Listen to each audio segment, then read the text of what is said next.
This might be the fastest update ever. I honestly thought this update would be released next week, but nope, it's already here. Update 1.60 has officially landed, and this is the stable version.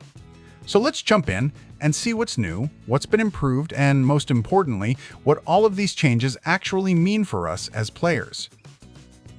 Starting with one of the coolest additions in this update, Game Radio. Now, at first glance, you might think this is just a music player added into the game, but it's actually much more than that. The developers wanted to make long drives feel more immersive and authentic, so they've introduced 5 fully themed radio stations, each with its own identity, style, and atmosphere. You got Rust FM, Escape, Pump IT, Pop Gear, and Rodeo. Each station focuses on different genres, ranging from rock and American roots music to electronic, pop, and even relaxing lo-fi tracks. What makes this feature exciting is that it adds personality to your journeys. Instead of listening to the same playlist or driving in silence, you can switch stations depending on your mood. Driving through the desert during sunset? Maybe some country-inspired tracks from Rust FM fit the moment. Doing a late-night haul across multiple states? Escape or Rodeo might create the perfect atmosphere. It sounds like a small feature, but for a game where you're spending hours on the road, having a proper radio system can make those long trips feel much more alive. Next up, let's talk about the improved material system, because this is one of the biggest visual upgrades in the update. Now, this isn't something you'll immediately notice from a screenshot, but once you're inside the cab, the difference becomes much clearer. The developers completely reworked how interior materials react to light. Before this update, materials like leather, plastic, metal, and fabric often looked very similar, especially during nighttime or bad weather conditions. With Update 1.60, those materials now respond much more realistically to lighting. Leather looks like leather. Metal reflects light properly. Plastic has its own distinct appearance. And fabrics finally have more depth and texture. The update also introduces improved dynamic reflections using multiple cube map variants. In simple terms, surfaces inside your truck now reflect their surroundings in a more natural way. This makes interiors look richer, more realistic, and easier on the eyes. If you're someone who drives from the cockpit view most of the time, this is a huge quality of life improvement because you'll be staring at a much more detailed and believable cabin environment during every trip. Alongside that, the developers have also made several global lighting improvements. This includes adjustments to exposure, contrast, and overall visual balance. Bad weather conditions have also received some attention. Rainy days, cloudy skies, and darker environments should now look more refined and consistent than before. This isn't a complete graphics overhaul, but it's the kind of polish that gradually improves the visual experience across the entire game.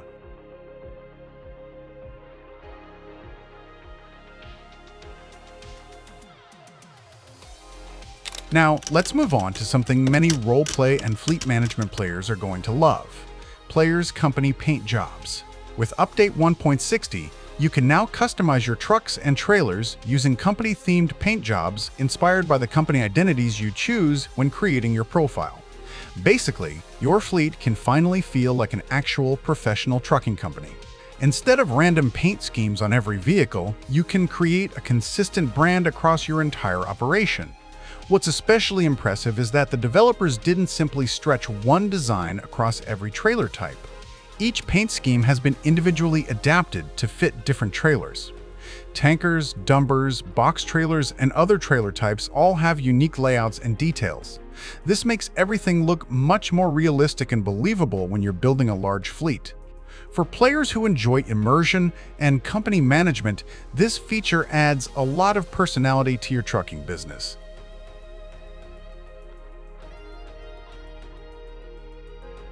Speaking of paint jobs, there's also a nice bonus for Kenworth fans.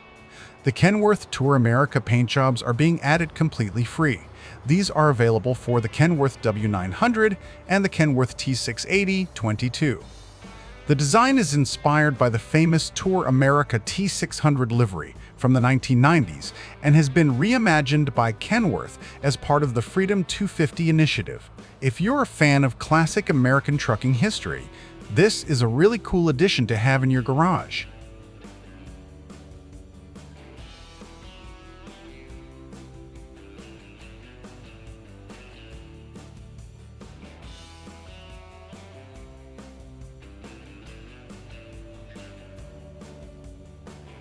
Now let's talk about one of the most practical features in the entire update, the new Job Details widget.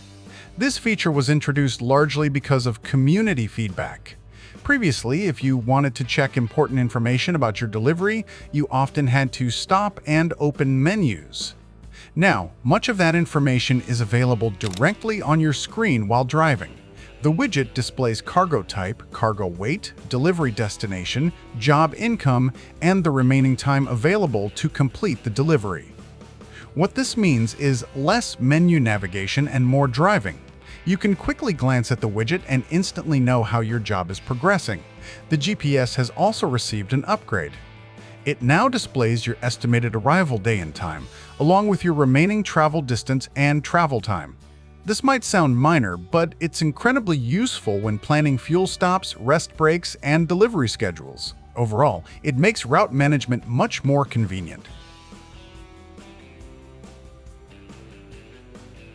And finally, let's talk about one of the most interesting gameplay changes in Update 1.60, the redesigned sleep and fatigue system. Previously, when you stopped to rest, the game basically decided how long you would sleep. Now, you have much more control. You can choose exactly how long you want to sleep and when you want your driver to wake up. This adds a lot more flexibility to trip planning. If you only need a short rest before continuing your journey, you can do that. If you want to sleep through the night and start driving in daylight, you can do that too. But the bigger change is how fatigue is now tracked. The system has been split into two separate mechanics. The first is rest state, represented by a bed icon. Think of this as your driver's energy level. The longer you drive, the lower it gets. When you rest, it recovers. Pretty straightforward. The second mechanic is mandatory break, represented by a P icon. This is based on real trucking regulations. In American Truck Simulator, drivers can remain on duty for up to 14 hours before they're legally required to stop. After reaching that limit, they must take a 10-hour break before continuing. So what does this mean in practice? It means trip planning becomes more realistic. You'll need to think not only about fuel and delivery deadlines, but also about legal driving limits and driver fatigue. For players who enjoy simulation and realism, this is a fantastic improvement. And for everyone else, it adds another layer of strategy without making the game overly complicated. Overall, Update 1.60 might not be the biggest content update we've ever seen, but it's packed with meaningful improvements. The new radio system makes driving more enjoyable. The upgraded interior materials and lighting make the game look better. Company paint jobs help create a more professional fleet. The new job widget provides useful information at a glance. And the redesigned fatigue system adds more realism and control to every journey. It's one of those updates where dozens of smaller improvements come together to make the overall experience noticeably better. Let me know what your favorite feature from Update 1.60 is, and whether you've already had a chance to try it out. Thanks for watching, and I'll see you on the road.